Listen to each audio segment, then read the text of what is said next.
সদরঘাটে কিছু নির্মম বাস্তবতা। লঞ্চে বাড়ি ফেরা এটা আমাদের অনেকের কাছে আনন্দের যাত্রা হওয়ার কথা, কিন্তু সদরঘাটে নামলেই সেই আনন্দ মুহূর্তেই বিষাদের যন্ত্রণা হয়ে যায়।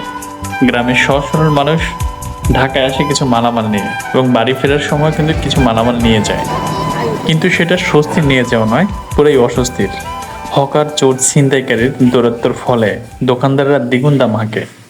একটা পানি কিনতে গেলেও সেখানে ঠকতে হয়।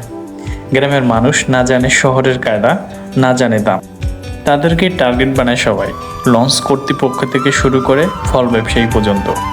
লঞ্চে উঠতে গেলেই শুরু হয় নতুন নাটক, টানা হেঁচড়া, যে এই কেবিনে আসেন, এইখানে সিট পাওয়া যাবে, এই বিভিন্ন রঙের ঢঙের কথা। কোম্পানির কেবিনে গেলে সেটা ভিন্ন কথা, কিন্তু আপনি যদি পাবলিক প্লেজে ডেকে যদি একটা সিট করেন, সেখানে দিতে হবে টাকা। এবং কোম্পানির কর্তৃপক্ষের আগে থেকেই বরাদ্দ থাকে কিছু জায়গা, যেখানে সুতো দিয়ে তারা বাউন্ডারি দিয়ে থাকে। আবার যদি আপনি একটা কেবিন নিতে চান, সেখানে লাগবে নেতাদের ফোন কল। এমনকি কেউ বিদেশ থেকে কষ্ট করে দেশে এলে ঘাটে নামতেই টাকা দিতে হয় চাঁদাবাজদের হাতে। এই টাকা আদায়ের করে কারা? কেন গ্রামের মানুষকে সর্বদা শিকার ভাবা হয়? সদরঘাটে যেন এক অন্ধকার কারাগার, যেখানে প্রতিদিন শত শত মানুষ তাদের শেষ সম্বল হারিয়ে বাড়ি ফিরে। ভোগান্তি শুধু একজনের নয়, আমাদের সবার। সদরঘাটে গিয়েছিলাম আমার বোনের জামাইকে বিদায় দেওয়ার জন্য। লঞ্চে প্রবেশ করার পর দেখলাম একদল লোক গোলাকার হয়ে বসে আছে। দেখে মনে হতে পারে এখানে কোনো ম্যাজিক শো চলতেছে। আসলে কোনো ম্যাজিক শো না, এখানে হচ্ছে তাসের মাধ্যমে জুয়া খেলতেছে তারা। যারা দক্ষিণবঙ্গের লোক তারা এই দৃশ্য নিয়মিত দেখতে পান। তারা মূলত চক্রান্তকারী দলেরই সদস্য, কিন্তু দেখে কোনো বোঝার উপায় নেই। আমরা যেহেতু লঞ্চঘাটে নির্দিষ্ট সময়ের আগেই চলে গিয়েছিলাম, তো সেখানে গিয়ে দেখলাম যে যাত্রীর চাইতে হকারদের সংখ্যা খুবই বেশি। হকাররা মূলত বাচ্চাদেরকে টার্গেট করে। একবার যদি কোনো পণ্য আপনি হাতে নিয়ে দেখেন, ওটা যে কোনো মূল্যেই তারা আপনাদেরকে গছিয়ে দিবে। যদি আপনি না নিতে চান, তাহলে তারা আপনাদের সাথে দুর্ব্যবহার করবে। অনেকে লজ্জা পেয়েও কিনতে বাধ্য হন, কিন্তু কি করার। টাকার চাইতে আত্মসম্মানবোধই বেছে নেন যাত্রীরা। একটু সামনে গিয়ে দেখলাম আরও করুণ দৃশ্য। এক বৃদ্ধ মহিলার আহাজারিতে যেন কাঁপছে আকাশ বাতাস। কাছে গিয়ে জানতে পারলাম তার ব্যাগে রাখা হার ছিনতাই হয়ে গেছে।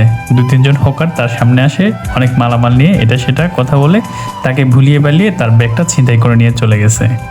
দুঃখের বিষয় হলো, লঞ্চে হাজার হাজার যাত্রী থাকার পরও সে কাউকে চিহ্নিত করতে পারেনি। লঞ্চে এই ধরনের ঘটনা নতুন নয়, এটা প্রতিনিয়তই ঘটে।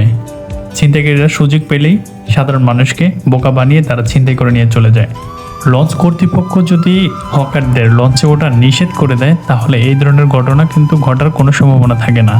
এই ক্ষেত্রে লঞ্চ মালিক সমিতি যদি এই ব্যাপারে উদ্যোগ নিয়ে থাকেন, তাহলে সাধারণ যাত্রী নিরাপদে তাদের সঠিক গন্তব্যস্থলে পৌঁছাতে পারবে।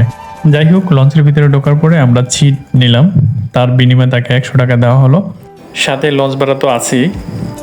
আমার ভাই বাড়ি যাওয়ার জন্য কিছু মাংস নিল। মাংস যেহেতু পচনশীল পণ্য, তো এটা ফ্রিজিং করা দরকার। লঞ্চের নিচে যে ক্যান্টিন রয়েছে, ওই ক্যান্টিনে আমরা যোগাযোগ করলাম। 10 কেজির মতো হবে। 10 কেজি মাংস ফ্রিজে রাখতে হলে তাকে 500 টাকা দেওয়া লাগবে। রিকোয়েস্টের পর তাকে 300 টাকা সে রাজি হলো এবং একটা টোকেন ধরিয়ে দিল। এই ক্যান্টিনেই একবেলা খাবার খেতে 2 থেকে 300 টাকা তারা নেয়। এটাও এক ধরনের একটা চাঁদাবাজি। লঞ্চের কর্তৃপক্ষ এটার সাথে জড়িত, তাদেরকে এভাবে লিজ দেওয়া হয়, তারা এভাবে ধান্দা করে খায়। হকার, চোর, ছিনতাইয়ের সঙ্গে হাত মিলিয়ে কর্তৃপক্ষের চোখও বন্ধ করে আছে। আর গ্রামের মানুষের কষ্ট কান্না চাপা পড়ে লঞ্চের হর্নের আওয়াজে। দেশের এই সিস্টেম ভেঙে দেওয়ার মতো সময় চলে এসেছে। এখন অন্যায়, চাঁদাবাজি এই ঠেকাতে সবকিছুর বিরুদ্ধে দাঁড়াতে হবে। সদরঘাটে নিরাপদ করা আমাদের দায়িত্ব, কারণ লঞ্চে বাড়ি ফেরা আনন্দের যাত্রা, ভোগান্তির নয়।